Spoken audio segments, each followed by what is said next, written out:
Halo guys, kali ini Taktik Shop Indonesia akan ulas mengenai surat keterangan kepemilikan airgun dan airsoft gun dan KTA, kartu tanda anggota klub ya.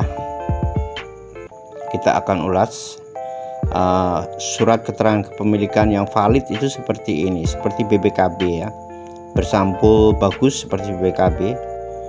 Kalau kita buka berisi tentang kelengkapan nama, penanggung jawab, dari klub mana, yang ditandatangani oleh siapa, ketentuan syarat dan ketentuannya.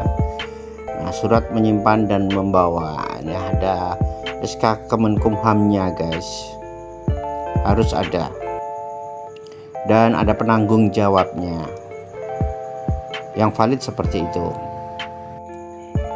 Nama pemilik akan tertulis lengkap, nama, alamat, jenis pistol, nomor registrasi pistol, semuanya lengkap di situ tertulis ya. Dan di pojok kanan itu ada peraturan yang mengatur tentang penggunaan dan peraturan kepemilikan. Dan yang red notice di bawah itu tentang penyalahgunaan airgun pistol. Jadi lengkap seperti itu ya. Ada syarat ketentuan dan ada larangannya. Oke guys, KTA yang valid seperti ini guys. Ada alamat klub, ada foto pemilik, tanda berlaku, tanggal berlaku, dan simbol dari perbakin dari klub. Ada tambahan untuk barcode untuk ngecek keaslian keabsahan satu KTA ya, di pojok kiri bawah itu.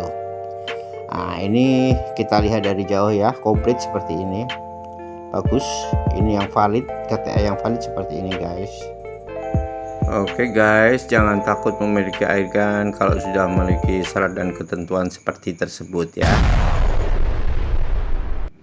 Cek ketersediaan unit kami di deskripsi ya guys. Thank you for watching.